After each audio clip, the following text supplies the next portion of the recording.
Hello दोस्तों, आप सभी को मेरा प्यार भरा नमस्कार। आज हम सुनेंगे मुंशी प्रेमचंद जी की कहानी माता का हृदय का भाग 1। तो चलिए दोस्तों, कहानी को शुरू करते हैं। माधवी के पति की 22 साल पहले मौत हो गई थी।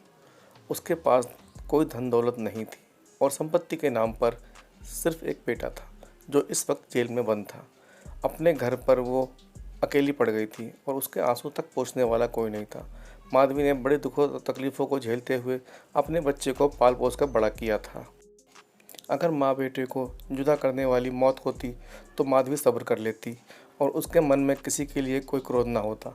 लेकिन उन्हें जुदा करने वाला कोई और थे जिनके अत्याचारों को सहना उसके लिए मुश्किल हो रहा था। माधवी के मन में बार बार उन स्वार्थियों से बदला लेने के विचार घूम रहे थे। माधवी के लिए उसका बेटा ही सब कुछ था, जिसे देखकर ही उसे ज़िंदगी में आगे बढ़ने का हौसला मिलता था। माधवी का बेटा सुंदर होने के साथ साथ ही बहुत समझदार भी था। माधवी ने उसकी अच्छी परवरिश की थी। उसकी गली के लोग उसे बेटे की तारीफ़ करते नहीं थकते थे और यहाँ तक कि स्कूल के अध्यापक तक उस पर जांच रखते थे। माधवी के बेटे का नाम आत्मानंद था। आत्मानंद से दूसरों की दुख तकलीफ़ें देखी नहीं जाती थी और लोगों की मदद करने के लिए वो हमेशा तत्पर रहता था। उसे देखकर कोई भी सोच नहीं सकता था कि वह कोई अपराध कर सकता है। माधवी भी ये सोचकर तड़पते हुए दिन काट रही थी कि आखिर उसका क्या अपराध था। आत्मानंद के में गुणों का भंडार था। वह साहसी, निस्वार्थ और देश प्रेमी होने के साथ साथ कर्तव्य का पालन करने वाला इंसान था। साथ ही वह राजनीति में रुचि रखता था। वो बेबाक था और अपने राजनीतिक लेखों की वजह से सरकारी कर्मचारियों की नज़रों में आ गया था। पुलिस भी उसकी हरकतों पर नज़र रखती थी। पुलिस बस एक मौके की तलाश में थी ताकि उसे जेल की सलाखों के पीछे डाल सके।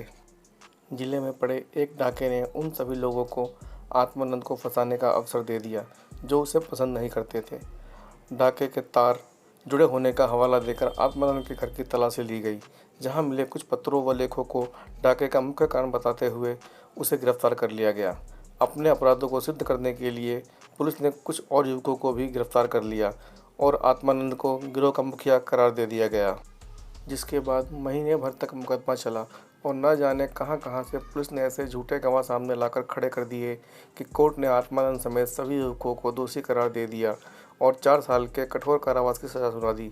बेटे की हर सुनवाई में जा रही माधवी ने देखा कि इंसान का चरित्र कितना नीच हो सकता है और वह अपने स्वार्थ के लिए किसी को भी हानि पहुँचाने से नहीं चूकता। अपने बेटे को हथकड़ियों में पुलिस द्वारा जेल ले जाते देख माधवी वहीं बेहोश होकर गिर गई, जिसके बाद कुछ भले लोगों ने उसे तांगे पर बिठाकर घर तक पहुंचाया। माधवी को जब होश आया तो उसे पूरा वाक़या याद आया। अपने इकलौते सहारे से दूर होने का गम उसे खाए जा रहे थे, जो उसे एक पल भी चैन की सांस तक लेने नहीं दे रहा था। कोई रास्ता न सूझने पर माधवी ने अपनी वेदना को ही प्रतिशोध में बदलने का फैसला लिया और उसके बेटे की यह दुर्दशा करने वालों से बदला लेने के लिए अपने जीवन का मकसद बना लिया। माधवी के मन में प्रतिशोध की ज्वाला धधक रही थी। बस वो यही सोच रही थी कि ऐसा क्या करे कि उन अत्याचारियों से बदला लिया जा सके। देर रात तक माधवी सोचती रही कि विधवा का जीवन जीते 22 साल बीत गए, लेकिन अब उसे बाहर निकलना होगा। अपने अंतर्मन से माधवी कहने लगी कि इस दुनिया में अच्छे कर्मों की कोई जगह नहीं और हो सकता है ईश्वर ने भी निराश होकर हमसे मुंह फेर लिया हो। तो ऐसे में उन अत्याचारियों को दंडित करने के लिए उसे ही कदम उठाना होगा।